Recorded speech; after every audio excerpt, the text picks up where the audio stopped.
Assalamualaikum warahmatullahi wabarakatuh. Sebelumnya perkenalkan saya Oktari Putria Perta dengan NIM 21042329. Adapun tujuan saya membuat video ini yaitu untuk memenuhi tugas mata kuliah kebijakan publik dengan dosen pengampu Bapak Karjuni Datuk Mani. Yang mana di sini saya akan mempresentasikan contoh terkait policy brief dan melakukan analisis terhadap kebijakannya. Sebelum masuk ke dalam contoh policy brief, di sini saya akan menjelaskan terkait konsep policy brief terlebih dahulu. Policy brief adalah dokumen ringkas yang dirancang untuk memberikan informasi dan rekomendasi kebijakan kepada pembuat kebijakan, pemangku kepentingan atau masyarakat umum tentang isu-isu tertentu. Biasanya policy brief berisi analisis singkat masalah kebijakan, data yang relevan, dan saran-saran konkret tentang tindakan yang harus diambil. Tujuannya adalah untuk membantu orang memahami isu kebijakan yang kompleks dan mendukung pengambilan keputusan yang informasional. Adapun contoh policy brief yang saya ambil di sini yaitu terkait isu kebijakan baru ERP atau Electronic Road Pricing dalam mengatasi permasalahan kemacetan di Provinsi DKI Jakarta. Policy brief merupakan sebuah rekomendasi kebijakan yang bertujuan untuk mengurai kemacetan di Provinsi DKI Jakarta dengan meninjau ulang kebijakan ERP atau Electronic Road Pricing. Rekomendasi kebijakan ini didasarkan pada peninjauan analisis SWOT pada kebijakan yang meliputi terkait analisis kekuatan, kelemahan, peluang, dan ancaman. Tentunya dengan memastikan kemampuan untuk menyelesaikan permasalahan kemacetan dengan rekomendasi program manajemen transportasi umum yang terpadu. Telaah krisis terhadap kebijakannya, Electronic Road Pricing merupakan kebijakan yang sedang dikaji oleh pemerintah Provinsi DKI Jakarta untuk mengurangi kemacetan lalu lintas di Jakarta. Kebijakan tersebut mengadopsi dari Singapura dan Hong Kong guna menanggulangi kemacetan di DKI Jakarta. Di atas kertas memang kebijakan tersebut nampak manis, namun kebijakan tersebut masih perlu ditelaah apakah sudah cocok dan baik untuk diterapkan di Indonesia, khususnya di DKI Jakarta. Nah, berikut analisis SWOT tentang penerapan kebijakan ERP di DKI Jakarta, yaitu yang pertama tentang kekuatan. Pertama, mengoptimalkan kapasitas jalan. Pertumbuhan kendaraan di Jakarta jauh lebih tinggi dari pertumbuhan jalan sehingga timbullah kemacetan. Dengan adanya ERP ini, pemerintah memprediksikan dapat mengurangi angka kemacetan di DKI Jakarta. Yang kedua, mengurangi penggunaan kendaraan pribadi. ERP dapat mengurangi penggunaan kendaraan pribadi dan beralih kepada transportasi umum. Yang ketiga, meningkatkan akurasi dan efisiensi. ERP dapat menggantikan sistem manual dengan sistem otomatis yang dapat meningkatkan akurasi dan efisiensi dalam mengatur arus lalu lintas. Selanjutnya, kelemahannya. Yang pertama, ketergantungan pada kebijakan lain. Keberhasilan ERP dalam mengurangi kemacetan lalu lintas dan penggunaan kendaraan pribadi dapat bergantung pada kebijakan lain, seperti penyediaan transportasi umum yang memadai sehingga meningkatkan minat komuter untuk beralih pada transportasi umum. Yang kedua, biaya dan pemerataan. ERP dapat membebankan biaya pada pengguna jalan yang dapat menjadi beban bagi individu berpenghasilan rendah. Selain itu juga berdampak pada usaha seperti ojek online yang mengharuskan untuk bolak-balik melewati jalan yang menerapkan ERP dengan tarif antara 5.000 sampai 19.000 untuk sekali masuk.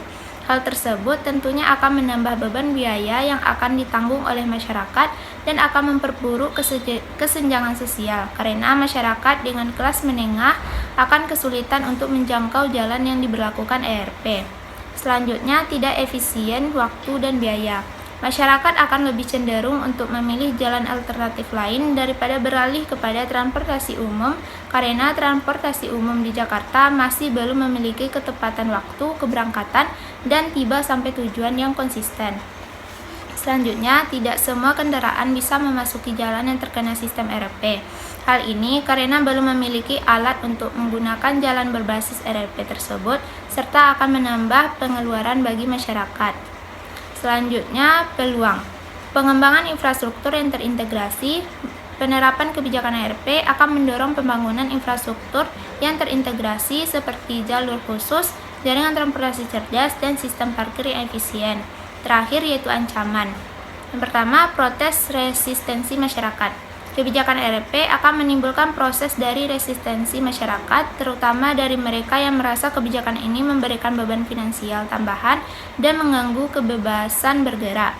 Yang kedua, penyimpangan dan pelanggaran. Meskipun dilengkapi dengan teknologi canggih, tapi masih ada kemungkinan adanya penyimpangan dan pelanggaran terhadap kebijakan RRP. Pengemudi mungkin akan mencoba untuk menghindari membayar tol RRP dengan mencari jalur alternatif atau melakukan manipulasi sistem.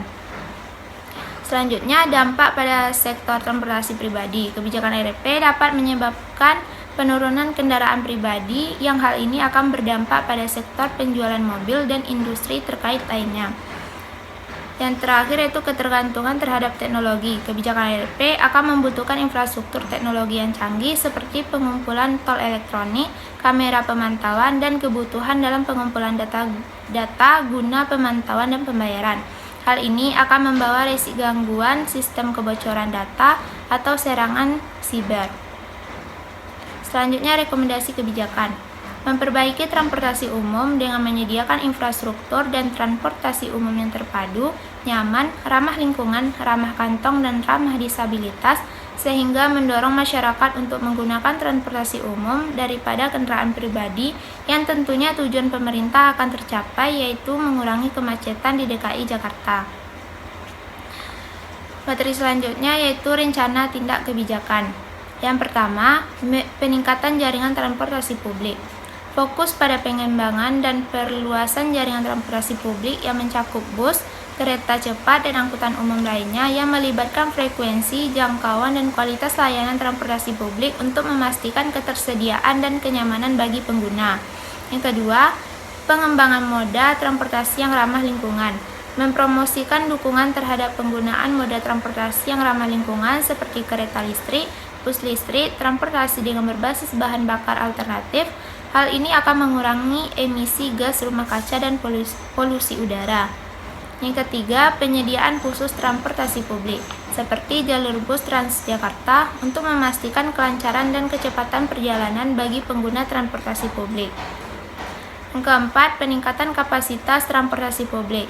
Tingkat kapasitas kendaraan transportasi publik seperti memperbanyak jumlah dan ukuran bus atau kereta untuk mengakomodasi jumlah penumpang yang lebih besar. Yang kelima, integrasi transportasi publik dengan mengembangkan sistem transportasi publik yang terintegrasi, di mana penumpang dapat dengan mudah berpindah dari satu moda transportasi ke moda lainnya tanpa kesulitan. Yang terakhir yaitu penataan kembali rute dan jadwal, evaluasi dan optimalisasi rute dan jadwal transportasi publik untuk meningkatkan konduktivitas yang efisiensi. Baiklah, sekian presentasi dari saya. Jika ada kesalahan saya mohon maaf. Assalamualaikum warahmatullahi wabarakatuh.